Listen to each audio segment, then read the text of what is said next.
Bonjour, cette vidéo présente la partie programmation du modulateur sonore pour spot à LED qui a pour but de moduler l'intensité lumineuse en fonction de l'amplitude des graves et des aigus d'un signal audio. Les objectifs de cette séquence sont multiples. Tout d'abord, analyser les signaux à acquérir et à générer conformément au cahier des charges. Ensuite, concevoir un algorithme répondant au cahier des charges. Et finalement, développer un programme à partir de l'algorithme afin de mesurer l'amplitude des signaux des fréquences graves et aiguës, de mettre à l'échelle les grandeurs mesurées, de générer les signaux de commande des spots à LED. Le cahier des charges concerne la réalisation d'un programme pour microcontrôleur permettant d'acquérir les amplitudes des signaux de fréquences graves et aiguës avec 1000 échantillons par seconde, de déterminer le maximum de ces amplitudes toutes les 100 millisecondes, de convertir l'échelle de ces amplitudes pour être adaptée à la variation d'intensité lumineuse. Et finalement, de générer des signaux PWM à 1 kHz afin de faire varier l'intensité lumineuse des spots en fonction des amplitudes maximum. On note que PWM signifie Pulsed Width Modulation, qui se traduit par modulation de largeur d'impulsion. Émilie.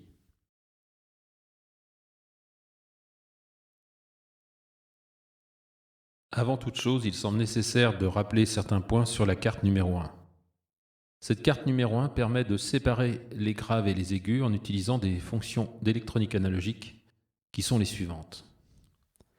Un sommateur pour additionner voix gauche et droite du signal audio, associé à un réglage de volume. Un filtre passe-bas ayant une fréquence de coupure de 230 Hz, permettant de récupérer les basses fréquences associées aux graves. Un filtre passe-haut ayant une fréquence de coupure de 1500 Hz, permettant de récupérer les fréquences hautes associées aux aigus. Deux amplificateurs, un pour les aigus et un pour les graves, ayant chacun un gain de 33 dB.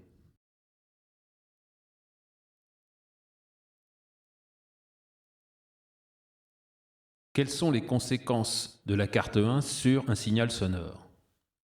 Afin d'illustrer les effets des filtres de la carte 1, nous allons écouter un enregistrement de batterie, instrument de percussion, avec filtre, passe-bas, passe-haut, mais tout d'abord sans filtrage.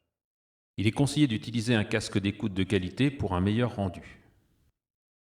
Sans filtre, nous entendons le son original.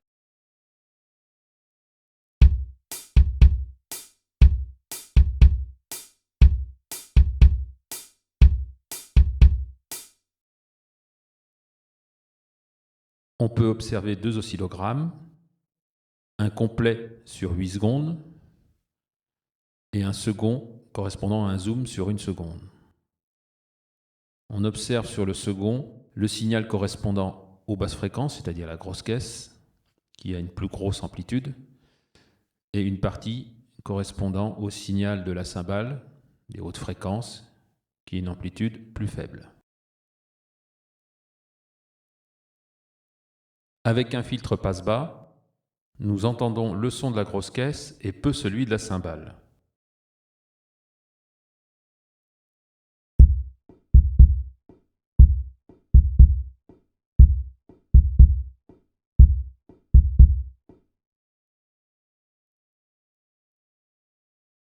On observe là aussi deux oscillogrammes, un du signal filtré sur 8 secondes et un second du signal filtré avec un zoom sur 1 seconde.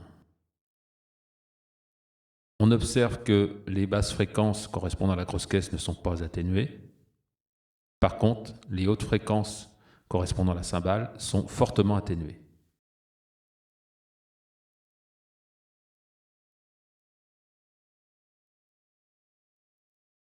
Avec un filtre passe-haut, nous entendons le son de la cymbale et peu celui de la grosse caisse.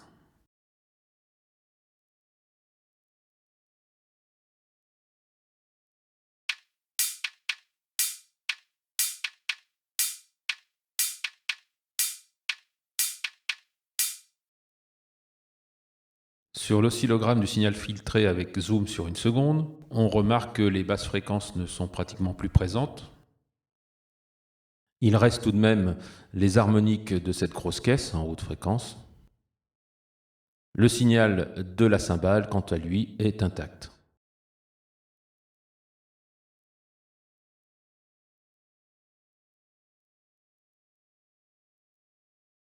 La carte numéro 2, quant à elle, permet de détecter les amplitudes des graves et des aigus en utilisant deux fonctions de détection d'enveloppe à diode et circuit RC. Elle comporte aussi le microcontrôleur qui doit réaliser les fonctions décrites précédemment, à savoir l'acquisition des amplitudes par conversion analogique numérique, le traitement des informations et la génération des signaux PWM. Elle assure aussi une limitation des tensions appliquées sur les entrées analogiques du microcontrôleur, grâce notamment à la diode Zener. On trouve aussi un régulateur d'alimentation pour fournir du 5 volts au microcontrôleur.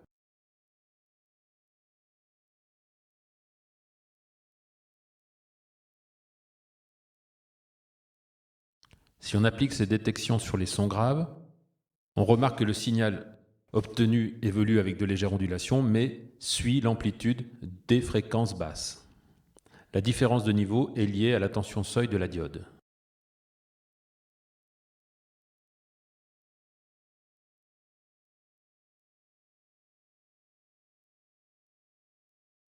Si on applique la détection sur les sons aigus, on s'aperçoit aussi que le signal obtenu évolue selon l'amplitude des aigus.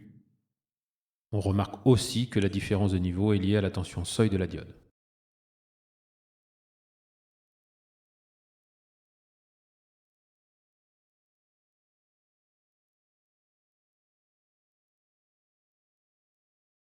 La partie microcontrôleur de la carte numéro 2 est une carte fille Nucleo à base de STM32 du fabricant ST Microelectronics. Il est cadencé à 48 MHz, comporte 32 kilooctets de mémoire programme, appelée flash, et 6 kg de mémoire vive, appelée RAM. Ce kit dispose de 26 entrées-sorties, GPIO, de 9 timers, de 5 dispositifs de communication, comme l'USB, l'I2C, le Buscan, et de 2 convertisseurs analogiques numériques. Chaque convertisseur possède 10 entrées. Le processeur utilisé est un ARM M0 32 bits.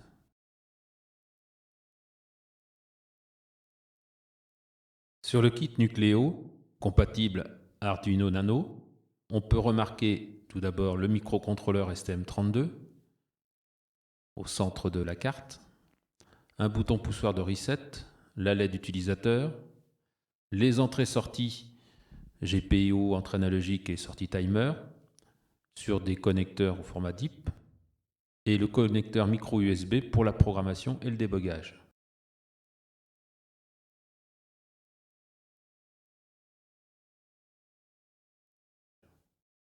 Les besoins matériels pour notre application se limitent à 4 broches. 2 sorties PWM, une pour les graves, une pour les aigus, permettant de piloter les alimentations des spots à LED en modulation de largeur d'impulsion. 2 entrées analogiques pour l'acquisition des amplitudes des graves et des aigus.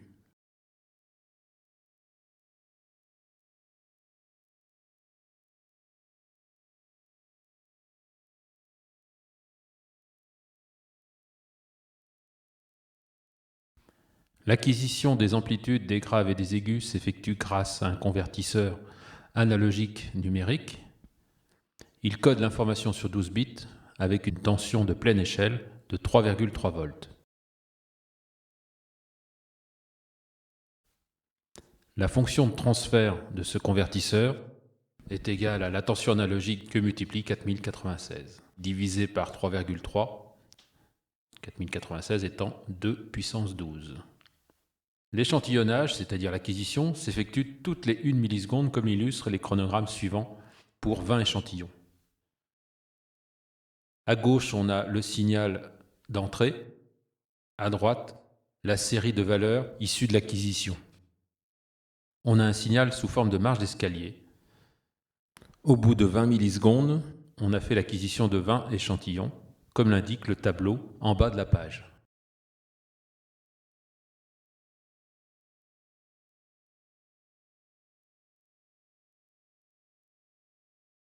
La modulation de largeur d'impulsion permet de faire varier la tension moyenne d'alimentation des spots à LED. Ceci a pour conséquence de faire varier l'intensité lumineuse de chaque spot. C'est grâce au timer PWM intégré au microcontrôleur que l'on fait varier cette intensité lumineuse. Donc, au lieu de faire varier l'amplitude de la tension d'alimentation, on fait varier la durée pendant laquelle la tension d'alimentation est appliquée sur une période de 1 milliseconde. En raison de la persistance rétinienne, l'œil humain ne verra pas les extinctions et allumages du spot, mais fera une moyenne. Voici une petite animation qui illustre cette variation de luminosité en fonction de la modulation du rapport cyclique.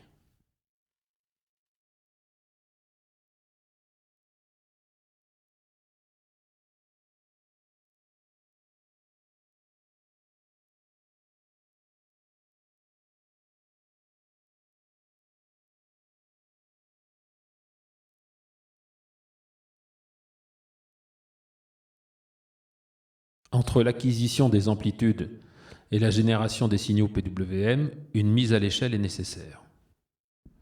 En effet, en raison de la persistance rétinienne, un faible rapport cyclique donne l'impression d'une luminosité importante. Pour pallier ce problème, une mise à l'échelle est nécessaire avec une fonction exponentielle de la forme alpha égale 10 puissance a-1 divisé par 9, a étant l'amplitude, alpha étant le rapport cyclique. On observe un graphique illustrant cette fonction de transfert. Donc on a le rapport cyclique en fonction de l'amplitude mesurée. Bien sûr, ce sont des pourcentages qui sont sur chaque échelle.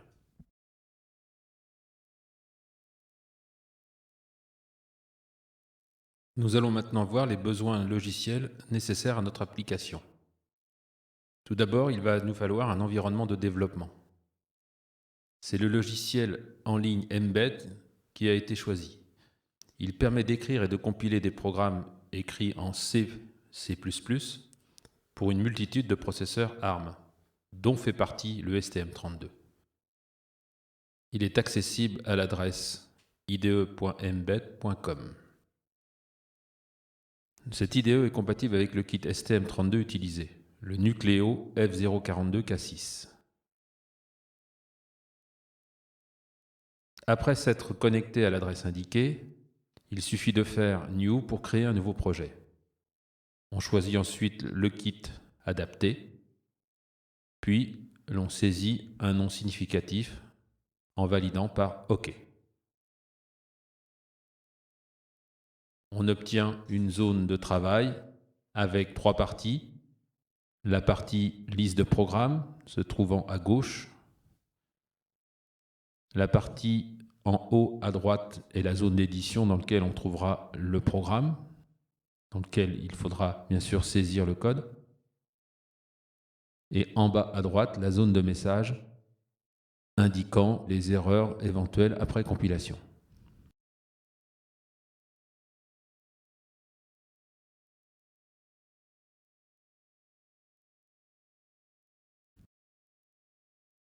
Dans notre programme, il va falloir déclarer de façon globale des objets qui vont correspondre aux différentes entrées-sorties matérielles qui viennent se connecter sur notre microcontrôleur. Afin d'obtenir une interruption timer toutes les millisecondes, il va falloir déclarer un objet de type ticker. Ensuite, afin de visualiser le fonctionnement de cette interruption, il va falloir déclarer une digital out. Cette LED qui se connectera sur la sortie changera d'état toutes les 100 millisecondes. Ensuite, pour correspondre aux entrées analogiques, il va falloir déclarer 2 objets analog in. Et finalement, pour les sorties PWM, 2 objets de type PWM out. On observe par la suite la déclaration à faire en début de programme pour utiliser tous ces objets. Certains objets seront directement instanciés avec des entrées-sorties physiques.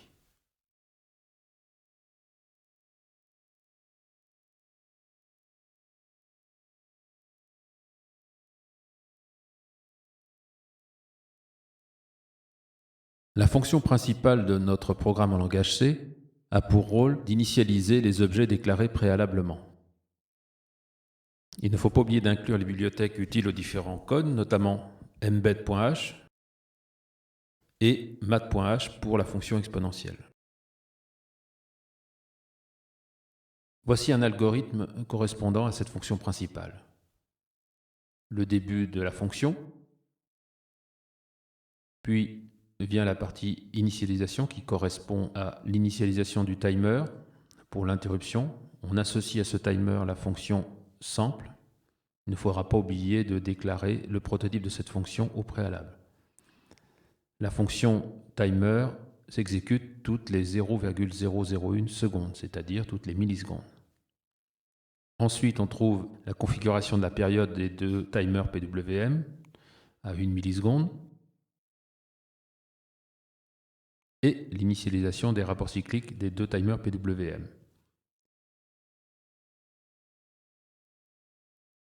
La boucle sans fin n'exécute aucun code.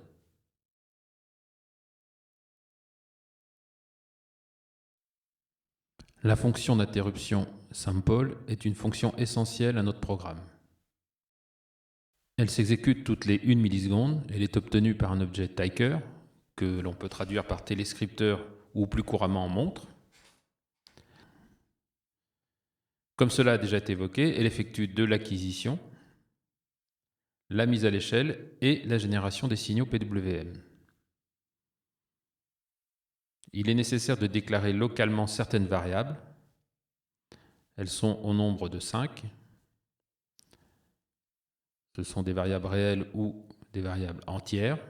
On peut remarquer que 3 de ces variables sont de type statique, c'est-à-dire qu'elles ne sont initialisées qu'une seule fois et conservent leur valeur entre chaque exécution de la fonction.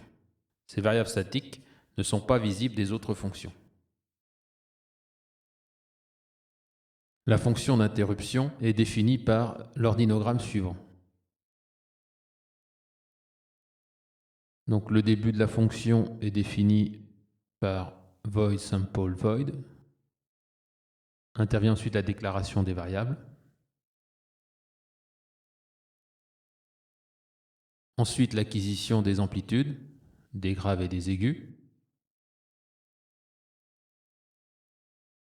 Si la valeur acquise des aigus est supérieure à la valeur max déjà mémorisée, alors la valeur max est rafraîchie. C'est identique pour les valeurs des graves. Le compteur permet de compter le nombre de fois que s'exécute l'interruption.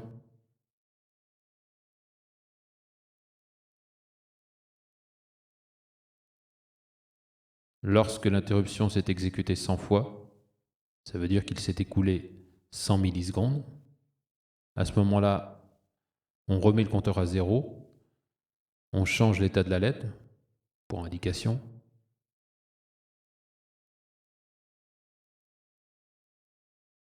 On génère les signaux PWM avec les fonctions exponentielles.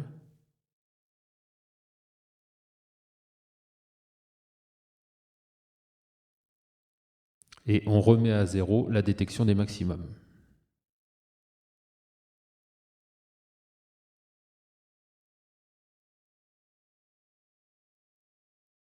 Il est très facile de vérifier le fonctionnement du programme. Pour cela, il faut câbler le kit STM32 sur une plaquette LabDeck afin d'appliquer des tensions analogiques d'entrée et de visualiser la variation de luminosité de la LED. Le câble USB permettant la programmation et le débogage sert aussi à l'alimentation en 5 volts de la carte. Pour cela, il faut rajouter 2 potentiomètres de 100K connectés sur les entrées analogiques et alimentés en 3,3 volts. 2 LED connectés sur les sorties PWM et protégés par 2 résistances de 120 ohms, comme l'indique le schéma ci-dessous.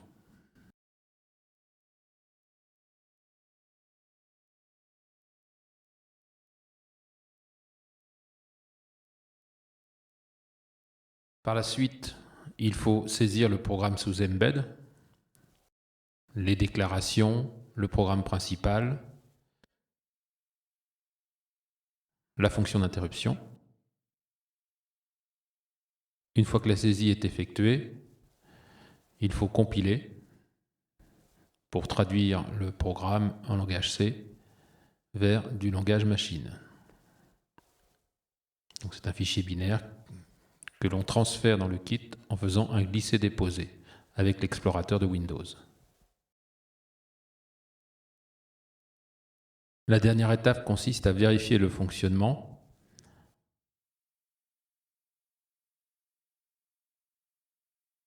La carte du microcontrôleur étant programmée, il suffit de faire varier la position des potentiomètres et on observe une variation de la luminosité des deux LED. On a un multimètre qui indique la tension d'une des entrées analogiques. Et ensuite, on peut observer que la variation de la position des potentiomètres fait varier le rapport cyclique des deux signaux PWM.